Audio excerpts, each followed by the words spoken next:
Bismillahirrahmanirrahim. Alhamdulillahillazi arsala rasulahu bil huda wa dinil haq liyudhhirahu ala dini kullihi wa kafa billahi syahida.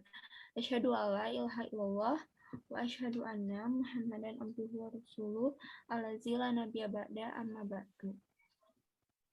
Kami dari kelompok 1 mata kuliah ilmu tauhid akan memaparkan materi tentang tauhid. Langsung saja kepada pemateri untuk menyampaikan materinya.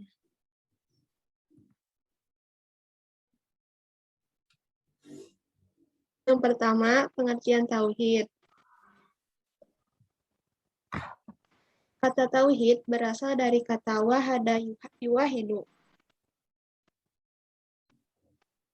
Secara bahasa, tauhid berarti keesaan atau keyakinan bahwa Allah adalah esa.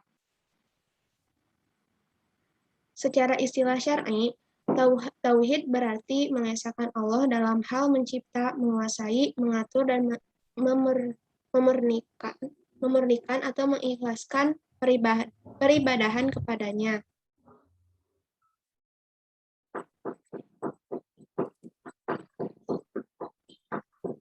Ilmu tauhid menurut para ahli, yang pertama, Syekh Muhammad Abduh. Ilmu tauhid adalah suatu ilmu yang membahas tentang wujud Allah, tentang sifat-sifat yang wajib disifatkan kepadanya, sifat-sifat yang sama sekali wajib dilenyapkan daripadanya, juga membahas tentang rasul-rasulnya, meyakinkan kerasulan mereka, sifat-sifat yang boleh ditetapkan kepada mereka, dan apa yang terlarang dinisbatkan kepada mereka. Yang kedua, Husain Afandi Al-Jisr. Ilmu tauhid adalah ilmu yang membahas tentang hal-hal yang menetapkan akidah agama dengan dalil-dalil yang meyakinkan. Yang terakhir, menurut M.T. Thohir Abdul Mu'in, tauhid adalah ilmu yang menyelidiki dan membahas soal yang wajib, mustahil, dan jaiz bagi Allah dan bagi sekalian utusannya, juga mengupas dalil-dalil yang mungkin cocok dengan akal pikiran sebagai alat bantu untuk membuktikan adanya zat yang mewujudkan. Dalam literatur Islam, ilmu tauhid sering disebut dengan nama ilmu ma'rifat, ilmu aqaid atau akidah, ilmu kalam, ilmu usuluddin, dan fiqhul akbar. Tauhid merupakan perintah Allah yang paling utama dan pertama. Tauhid merupakan materi dakwah pertama Rasulullah SAW dan langkah pertama bagi seorang muslim yang ingin menempuh jalan kepada Allah Subhanahu wa Ta'ala. Jika tauhid ada dalam diri seseorang secara sempurna, maka tauhid akan mencegah seseorang itu masuk neraka. Konsep tauhid dalam Islam sangat berpengaruh terhadap keislaman seseorang, karena dengan pemahaman tauhid itu, keimanan seseorang muslim mulai tumbuh. Jika pemahaman tauhid seseorang tidak kuat, maka akan goyah pula keislamannya secara menyeluruh. Tauhid adalah konsep dalam akidah Islam yang menyatakan keesaan Allah dengan meyakini akan keesaan Allah, maka seorang muslim tidak akan lagi meyakini adanya Tuhan selain Allah. Di dalam ajaran Islam, kalimat tauhid yaitu la ilaha illallah, tidak ada Tuhan melainkan Allah. Gerakan-gerakan pemurnian Islam atau yang bisa disebut gerakan muwahhidin, yaitu gerakan yang memperjuangkan tauhid. Tauhid telah berkembang dalam sejarah kaum muslimin menjadi salah satu cabang Islam, yaitu ilmu tauhid. Selanjutnya, sejarah tauhid. Yang pertama, sejarah perkembangan tauhid klasik. Pada zaman Rasulullah SAW, belum ada tauhid, sedangkan ulama berpendapat bahwa tauhid adalah dasar paling pokok dalam ajaran Islam. Banyak pemikir muslim yang sampai saat ini dikagumi orang akan mutu intelektualitas mereka. Adapun perbedaan pendapat dan berkembang menjadi pertentangan paham di kalangan para pemimpin yang akhirnya meledak menjadi perang saudara.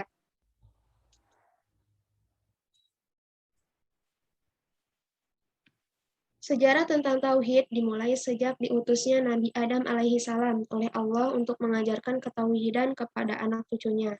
Setelah Nabi Adam alaihi salam Allah mengutus para nabi dan rasul. Ada 25 nabi yang diutus Allah untuk menjaga ketauhidan di kalangan umat Islam. Di antara 25 nabi tersebut, ada 5 nabi yang mendapat julukan Ulul Azmi, yaitu Nabi Nuh alaihi salam, Nabi Ibrahim alaihi salam, Nabi Musa alaihi salam, Nabi Isa alaihi salam, dan Nabi Muhammad sallallahu alaihi wasallam.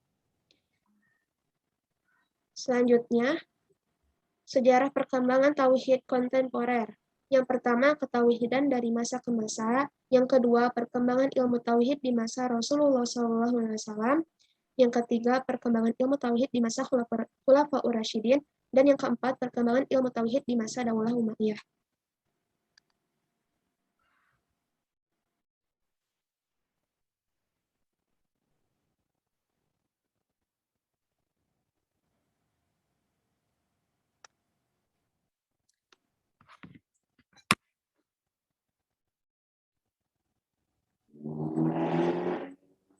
Mau Salma dulu ngomong selanjutnya gitu? Apa langsung?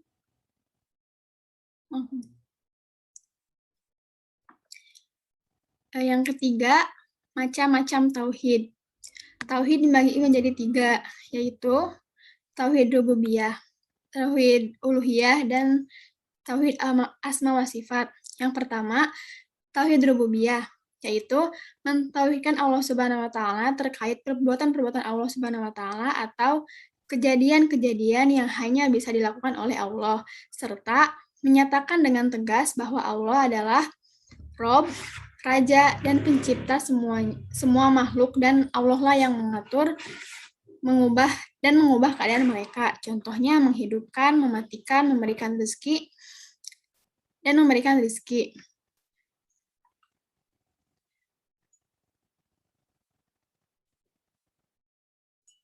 Yang kedua, tauhid uluhiyah, yaitu mentauhidkan Allah Subhanahu wa taala dalam perbuatan-perbuatan hamba atau mentauhidkan Allah dalam segala bentuk peribadahan, baik yang zahir maupun batin. Contohnya berdoa, takut, tawakal, cinta, benci, sholat, dan baca Al-Quran.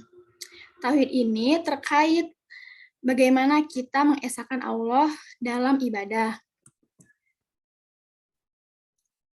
Yang ketiga, tauhid asma wa sifat, yaitu mentauhidkan Allah dalam penetapan nama dan sifat Allah, yaitu sesuai dengan yang ia tetapkan bagi dirinya dalam Al-Quran dan hadis Rasulullah SAW, dan meyakini bahwa Allah memiliki nama-nama yang sempurna, indah, dan sifat-sifat yang tinggi, tidak memiliki cacat dan kekurangan sedikit pun.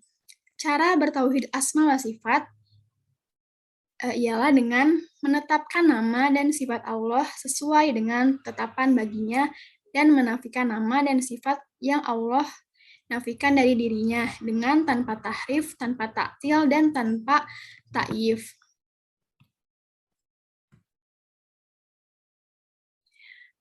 Perbedaan di antara tauhid rububiyah, uluhiyah, dan asma wa sifat.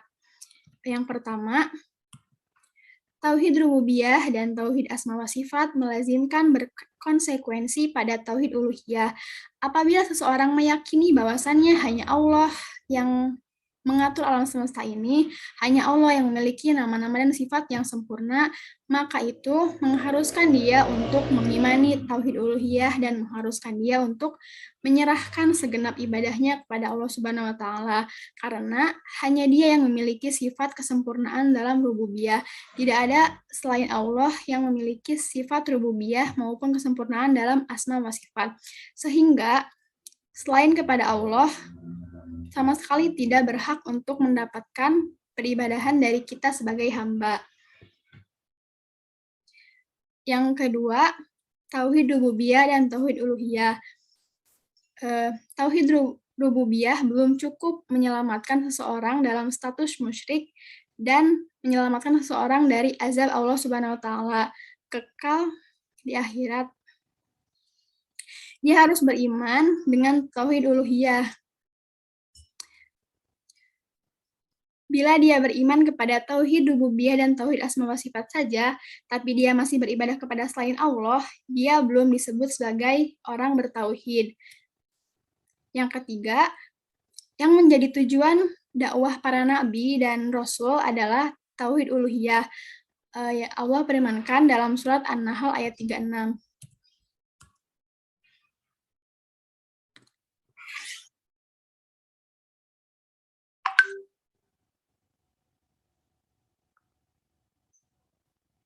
Selanjutnya yaitu hakikat dan kedudukan tauhid. Yang pertama, hakikat tujuan menciptakan jin dan manusia. Terdapat pada firman Allah, Quran Surat Az-Zariyat ayat 56, dan aku tidak menciptakan jin dan manusia, melainkan supaya mereka hanyalah menyembahku. Pendapat Ibnu Abbas, ahli tafsir, arti dari perintah menyembah pada ayat di atas ialah perintah bertauhid atau mentauhidkan Allah Subhanahu wa Ta'ala dalam berbagai ibadah. Ia menerangkan ayat di atas bahwa Allah menciptakan jin dan manusia dalam muka bumi ialah untuk beribadah, juga tidak boleh menyia-nyiakan waktu untuk bersenang-senang saja. Yang kedua, hakikat tauhid adalah tujuan diutusnya para rasul. Terdapat pada firman Allah, Quran Surat An-Nahl ayat 36, dan sesungguhnya kami telah mengutus rasul pada tiap-tiap umat untuk menyerukan sembahan Allah saja, dan jauhilah togut sembahan selain Allah itu. Arti ayat di atas bahwa Allah Subhanahu wa Ta'ala mengutus Nabi Nuh alaihissalam sampai Nabi terakhir, yakni Nabi Muhammad SAW, untuk beribadah hanya pada Allah Subhanahu wa Ta'ala dan juga tidak boleh menyekutukannya. Muncullah syaitan yang berdusta, bid'ah, yakni dalam agama Allah Subhanahu wa Ta'ala, semakin bertambah, keturunan semakin banyak pula bid'ah, sehingga mereka menjerumuskan pada kemusyrikan. Pada syaitan, iblis itu sudah sangat lama melakukannya, yakni 10 abad lamanya. Allah SWT ingin umatnya balik ke jalan tauhid, pula menghilangkan syirik, yakni dengan diutusnya rasul-rasul Allah. Dari Nabi Nuh alaihissalam sampai Rasulullah SAW. Yang ketiga yaitu tauhid adalah perintah Allah yang paling utama juga pertama.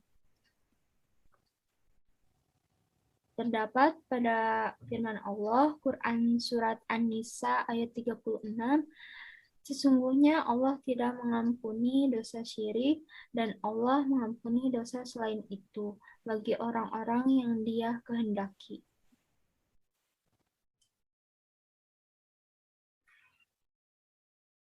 Syirik itu ialah lawan dari tauhid, berarti syirik ialah perbuatan yang menyekutukan Allah, yakni hanya pada Allah,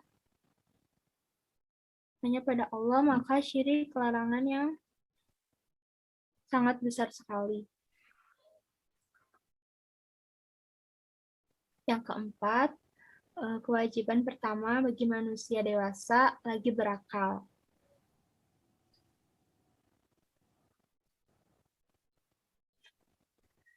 Terdapat pada firman Allah, sudah dikatakan sebelumnya bila kewajiban yang harus diamalkan sangat utama, yakni tauhid. Allah yang menyuruh makhluk ciptaannya yang sempurna, namun saat ini beberapa dari seorang muslim atau muslimah tidak tahu dan tidak paham hakikat dan kedudukan tauhid.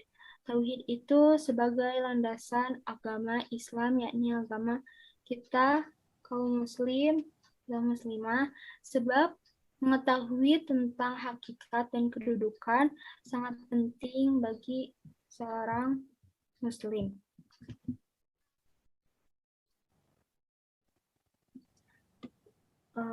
Dicukupkan sekian, mohon maaf bila ada kata-kata yang salah. Ditutup dengan doa, Rabbana atina fid dunya hasanah wa fil akhirati hasanah wa qina adzabannar.